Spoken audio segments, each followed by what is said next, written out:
The top diplomats of China, EU, France, Germany, Russia and the UK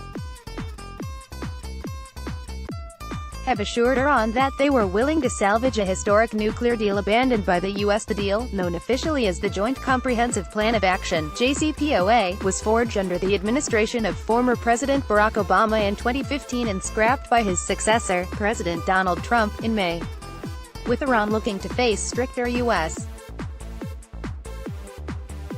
sanctions. The foreign ministers of the EU and 5 other nations who signed the nuclear agreement met Friday in Vienna in an attempt to negotiate a viable framework in the absence of Washington.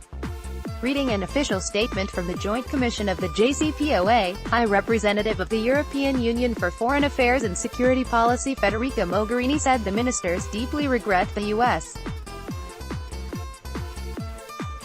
departure from the agreement.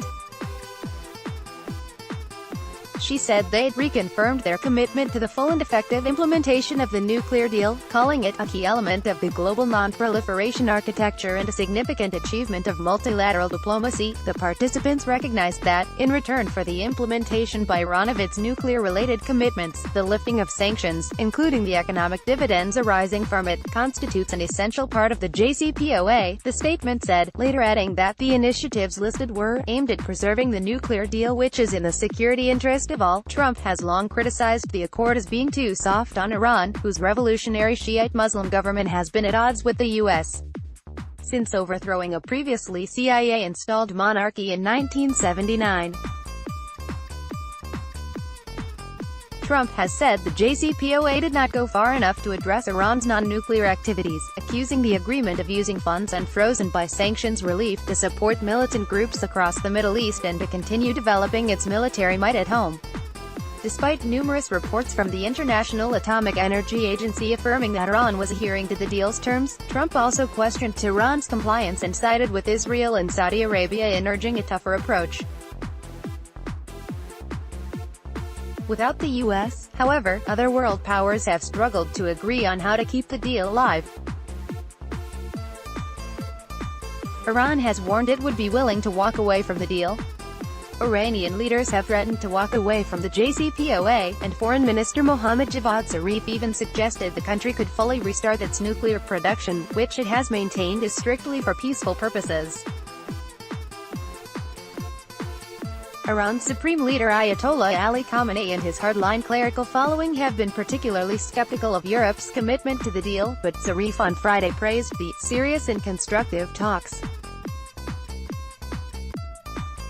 Related, Iran's president gets tough on U.S.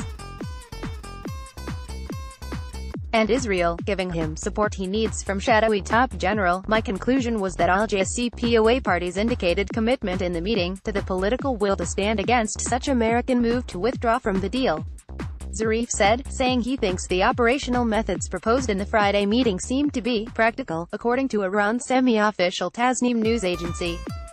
Zarif and other ministers also held their own separate closed-door meetings. Russian Foreign Minister Sergei Lavrov and Chinese Foreign Minister Wang Yi gave a joint press conference in which Lavrov said, just like our Chinese counterparts, we are interested in preserving and fully implementing the JCPOA. The situation is complex, but just like China and other parties to the deal, we are committed to international law and the UN Security Council's decision. This plan was enshrined and thus becoming part of international law, according to the state-run TASS Russian news agency. The Vienna conference highlighted one of the latest international disputes on whether to leave the U.S. as the outlier.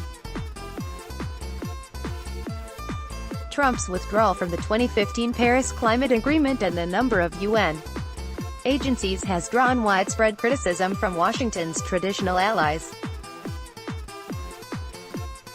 The Republican leader has also reportedly threatened to leave the World Trade Organization, through which China, the EU and Russia were among the parties to raise cases against the U.S.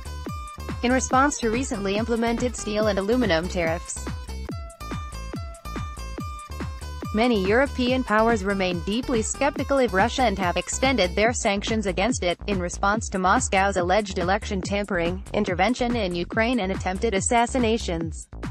Yet they have also come out strongly against the possibility of their companies being hit by U.S. sanctions over doing business with Iran. Trump has refused to offer exemptions to Europe over trading with Tehran and has sought to reduce Iran's oil exports to zero, a threat that has pushed reformist Iranian President Hassan Rouhani closer to his hardliner rivals at home.